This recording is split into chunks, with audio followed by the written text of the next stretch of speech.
पे जाने से पहले हम जिक्र कर रहे थे जीएसटी की नई घटी हुई दरों के बाद बढ़ती सियासत की। तो इसी पे हम करेंगे चर्चा। इससे जुड़ा है आज का हमारा विशेष। जीएसटी की दरें घटाई, सियासत गरमाई, क्योंकि जीएसटी की दरें घटने और लोगों का फायदा होने के बाद भी सियासत गरमाती दिखाई पड़ रही है। इस विषय पे बात करने के लिए खास मेहमानों का पैनल मेरे साथ मौजूद है। गोपाल कृष्ण अग्रवाल है, प्रवक्ता भारतीय जनता पार्टी के। इसके अलावा वरिष्ठ आर्थिक पत्रकार अनिल पद्मनाभन जी हमारे साथ जुड़े हुए। साथ ही साथ बहुत जल्दी हमारे साथ कांग्रेस समर्थक राजनीतिक विश्लेषक दुष्यंत नागर जी भी जुड़ेंगे। लेकिन फिलहाल अभी दो मेहमान हैं। आप दोनों का बहुत बहुत स्वागत है।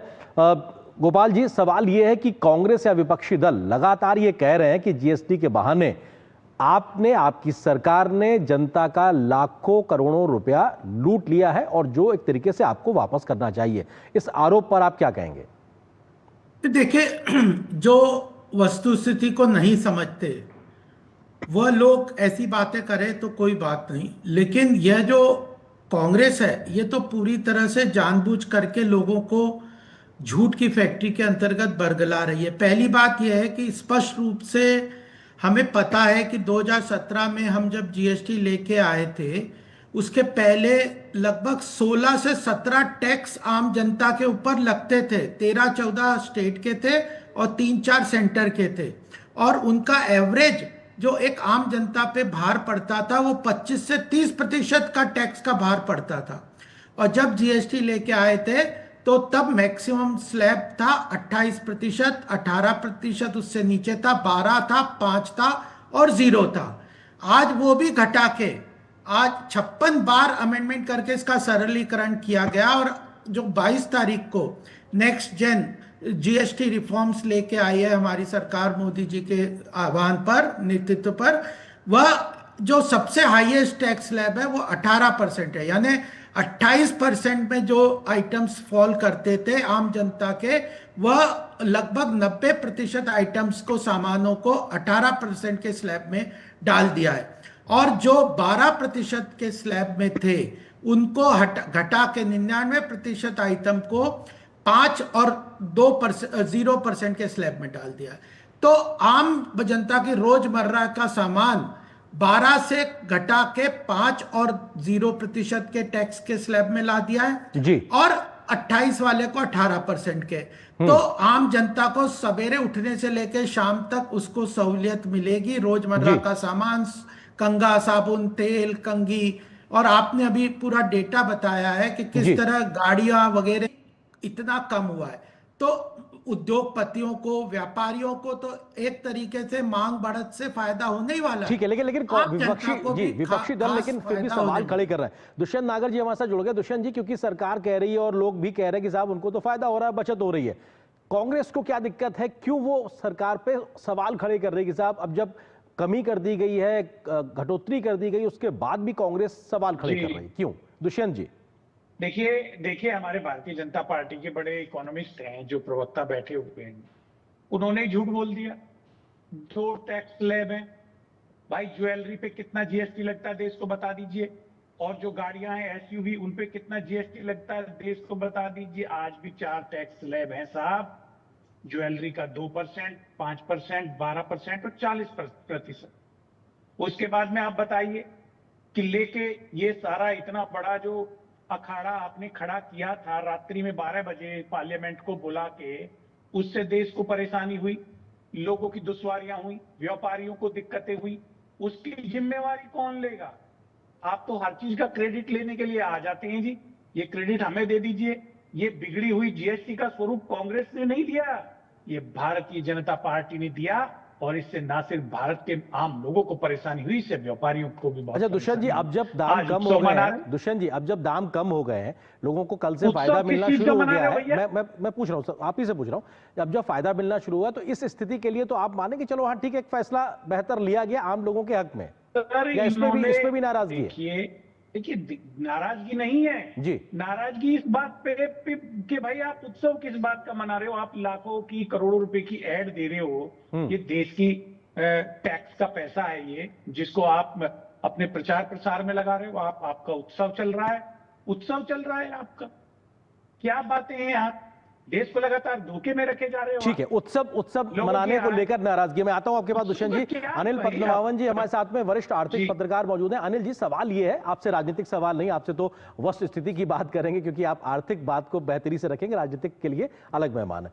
2017 में जीएसटी लागू करना, उस समय की स्थिति, क्यों किया गया, कितनी स्लैब रखी गई, और अभी के इस 2.0 के फैसले को आप किस तरह से देखते हैं? क्या तब के उस वक्त का फैसला और आज का ये फैसला दोनों ही देश हित, आम लोगों के हित के तरीके से है? देखिए, दोनों फैसले देश के हित में ही है।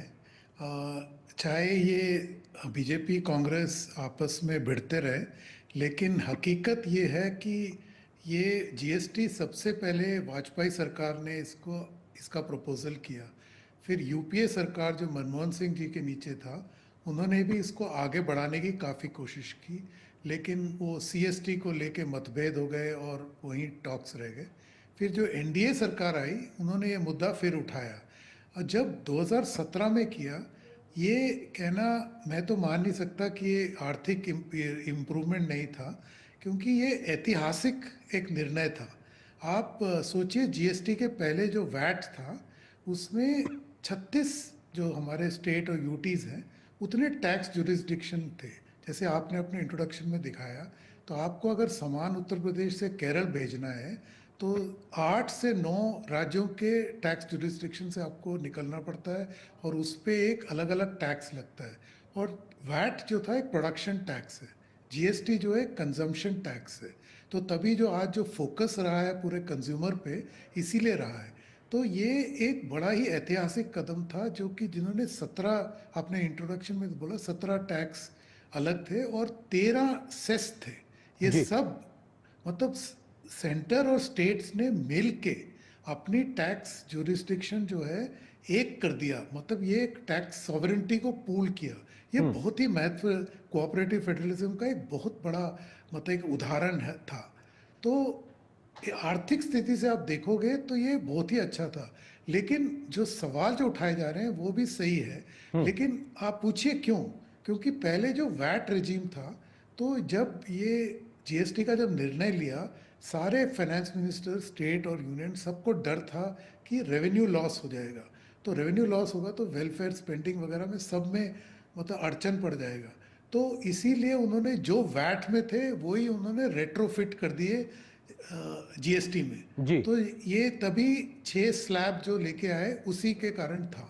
अब वो गलती उनको 3 साल में एहसास हो गया, लेकिन 2020 में जो आपदा आया कोविड का, तो उससे पूरा एक आर्थिक सेटबैक हुआ। तो जो मतलब उम्मीद था कि 2020-21 में इसका मसले का हल हो जाएगा, वो नहीं हो पाया। तो वो जाके टला 2024-25 में अभी तक जो करा। तो वो कहते हैं ना अंग्रेजी में, बेटर लेट देन नेवर। तो कर तो दिया, लेकिन इनमें जो सवाल उठाया जा रहा है विपक्ष से, कुछ तो सही है कि अभी भी क्लासिफिकेशन जो है, जो ब्यूरोक्रेसी में जो पावर दिया गया है, उसको वापस लेना है। जैसे इनकम टैक्स में फेसलेस ऑडिट्स और असेसमेंट होते हैं, जीएसटी में भी वो करना चाहिए। नहीं तो जो हमारे जो उद्योगपति है, जो खास करके स्मॉल और मीडियम एंटरप्राइज, इनको बड़ी तकलीफ है। ठीक है, तो मतलब एक ग्रेजुअल एक स्थिति से आप प्रोसेस है देखो, जिसमें एक बहुत आगे तक सुधार हुआ है, लेकिन अभी उसमें गुंजाइशें लगातार बाकी हैं। शायद इसीलिए 56 अमेंडमेंट्स अभी तक एक तरीके से कई छोटे बड़े देखने को मिले भी हैं जब जीएसटी काउंसिल की बैठक रही है। गोपाल कृष्ण जी, नागर जी अभी भी कह रहे हैं कि साहब आपने जनता के साथ में छलावा किया। वो कुछ उदाहरण भी देते नजर आ रहा है कि किस प्रकार से आपने एक तरीके से आम जनता के हिस्से का पैसा लूट लिया, और आप उत्सव क्यों मना रहे हैं? मतलब आप उत्सव मना रहे हैं, इससे उनको एक तरीके से दिक्कत है। गोपाल जी, देखिए, उत्सव मना रहे हैं इससे दिक्कत है क्योंकि उनका रोने का, अपोजिशन का हर बात पे रोने का एक वो बन गया है, जो हर बार उनका एक प्रयोग रहता है। अरे सर वो हंस रहे हैं, आप रोने की बात कर रहे हैं, वो हंस रहे हैं वहां बैठ के। हाँ, तो दुष्यंत वो जी। रोने का एक्टिंग तो करते रहते हैं। चाहे कुछ भी चीज कर दो देश में, राम मंदिर बन जाए तो उन्हें रोना आ गया, 370 धारा हट गई तो रोना आ गया। अब जीएसटी का रिफॉर्म जब लेके आए थे 2017 में, इतना बड़ा रिफॉर्म लेके आए थे कि आर्थिक आजादी की बात थी, तब उसे गब्बर सिंह टैक्स बोल रहे थे। सर अब कम कर दिया तो अभी भी कह रहे हैं कि आज भी गब्बर हमने सिंह कम क्यों टैक्स है। करे। दुष्यंत जी मैं आप ही के तो पास आ रहा हूँ। आज भी दुष्यंत आपका जी टैक्स दुष्यंत गब्बर जी सिंह मैं आ रहा हूँ बात आपके ये पास। है, दुष्यंत जी मैं आ रहा हूँ आपके बात पास। ये सबसे दुष्यंत बड़ी जी बात क्यों है दुष्यंत जी मेरा मैं आप ही के पास आ रहा हूँ कि सर। प्रदेशों का, दुष्यंत जी मैं देखिए आपके पास आ रहा हूँ, प्रदेशों गोपाल जी अपनी ने, बात खत्म करें जी। हाँ देखिए प्रदेशों को कंपेंसेशन दिया है, और जब जनता को टैक्स कम करने के बाद भी सरकार ने भ्रष्टाचार और लीकेजेस को खत्म किया है, इसलिए ज्यादा कलेक्शन हो रहा है, उससे इंफ्रास्ट्रक्चर बन रहा है। प्रदेशों को आज प्रदेशों को कितना बड़ा कंपेंसेशन मिल रहा है, उनका 14% हर साल जीएसटी का टैक्स इंक्रीज करके केंद्र सरकार उनका जो 2016 का था उसको दे रही है। नहीं तो किस प्रदेश की जीएसटी जीडीपी ग्रोथ रेट 14% की, आप बताओ। तो जी प्रदेशों को ज्यादा से ज्यादा सरकार सीधी योजनाओं में लाभ दे रही है, इंफ्रास्ट्रक्चर बना रही है, उनके लिए जीएसटी के अंतर्गत कंपेंसेशन भी दे रही है, जनता को रेट कम करके राहत भी दे रही है, जी व्यापारियों और उद्योगपतियों को सिंप्लीफाई करके ईज ऑफ और मांग बढ़ा के उस अर्थव्यवस्था को भी तेज गति प्रदान कर रही है। फिर भी अगर इन्हें रोना आ रहा है तो मैं क्या कर सकता हूं, बताएं ठीक आप। है। दुष्यंत जी सवाल मेरा बड़ा स्पेसिफिक है आपसे, क्योंकि ये तो अर्थ से जुड़ा हुआ पूरा मामला है। सवाल ये है कि पहले प्री जीएसटी एरा में एक ऑन एन एवरेज जो इनडायरेक्ट टैक्सेस था वो 25 से 30% अधिकांश चीजों पे लगता था, जिसके बारे में हमने विस्तार से भी बात भी की है। जीएसटी लागू होने पे जी वो मैक्सिमम 18% की स्लैब में एक तरीके से आ गया था। आप लोग लगातार ये कह रहे हैं कि साहब एक प्रकार से आम जनता से लूट की या उनका हक एक तरीके से छीन लिया गया। 25 से 30 के बजाय तो 18% में मैक्सिमम चीजें आ गई, जो एक तरीके से लग्जरी थी वही 28 तक गई थी। तो ऐसे में तो सीधे तौर पे एक फायदा दिखाई पड़ रहा आम जनता को। आप लोग कह रहे हैं कि साहब लूट की गई या उनका हक मार लिया गया। दुष्यंत जी देखिए, आम जनता को फायदा आज के बाद ही तो होगा। अब से पूर्व में जो टैक्स लिया गया वो तो एक तरीके की लूट ही है। जब ये स्वयं स्वीकार कर रहे हैं, स्वयं उत्सव मना रहे हैं।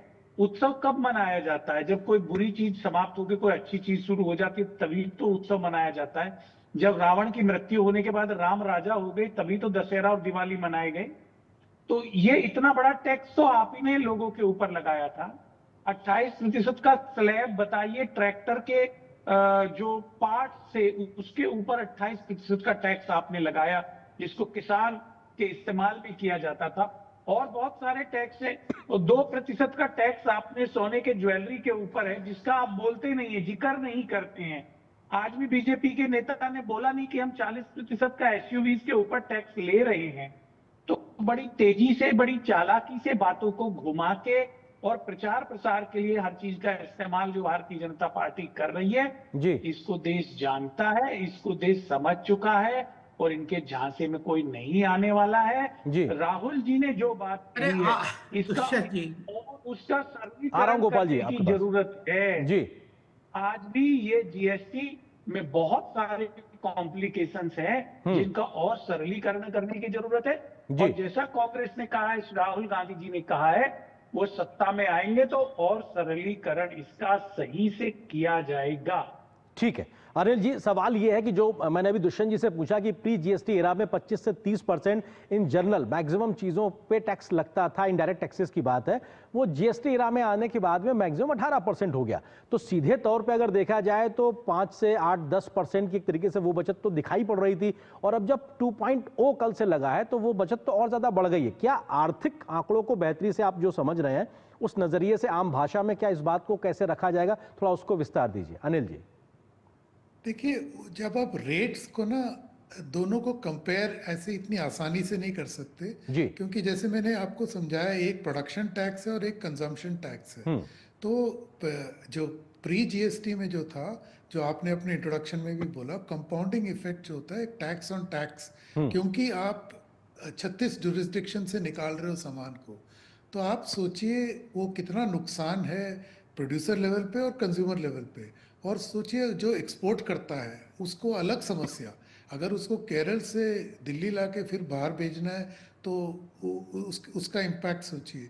तो दोनों को कंपेयर करना गलत है। लेकिन जैसे मैंने बोला आपको कि इनको डर था रेवेन्यू लॉस, तो जी। शुरू शुरू में जो इनके आंकड़े, जो एस्टिमेट था कि इनको लग रहा था 50,000 करोड़ महीने के आगे वही काफी है, लेकिन इनको इनको मतलब सारे जीएसटी काउंसिल की बात कर रहा हूँ, जिसमें सभी स्टेट्स हैं और वित्त मंत्री, हमारे यूनियन वित्त मंत्री उसके चेयरपर्सन है। जी। तो उनको हैरानी हो गई जब आज जो एवरेज महीने में 2 लाख करोड़ आ रहे हैं। तो एक टैक्स बुआइंसी जो आया, ये आपको साफ नजर आता है कि वैट और जीएसटी में कितना फर्क है। तो जीएसटी में टैक्स बुआइंसी जो हमें दिखा है, वैट में नहीं था। और इसमें आप इसको आइसोलेशन में मत देखिए, ये प्रोडक्टिविटी लेवल, जैसे मैंने बोला प्रोडक्शन में आसानी, जो one tax one nation one tax, ये सुविधा आप सोचिए, वन नेशन 36 टैक्स आप कर लीजिए, आप खुद ही समझ जाओगे कितना मुश्किल था व्यापार करना इस देश में। तो वो आसानी हो गई। तो प्रोडक्टिविटी लेवल, लॉजिस्टिक लेवल, इन काफ़ी आप से आर्थिक आप मतलब डिवीजन, ये सेक्टर्स देखोगे, सब में फायदा हुआ है। तो इसको आप डायरेक्टली रेट्स मत कंपेयर कीजिए, जो फायदा हुआ है एक इकोनॉमी और देश के मैन्युफैक्चरिंग को, वो देखिए आप। देश की इकोनॉमी, मैन्युफैक्चरिंग को फायदा हुआ और आम लोगों की जेब का अगर पैसा भी बच रहा है तो उसको भी देखा जा सकता है, और वो भी एक तरीके से फायदामंद आम लोगों के नजरिए से दिखाई पड़ रहा है। बहुत शुक्रिया आप तीनों मेहमानों का हमारे साथ जुड़ने के लिए, इस विस्तार पे इस खबर से बात करने के लिए शुक्रिया आप तीनों का। और यहाँ पर एक छोटे से ब्रेक के लिए रुकते हैं, बहुत जल्द हाजिर होते हैं कुछ और महत्वपूर्ण खबरों से आपको रूबरू कराएंगे।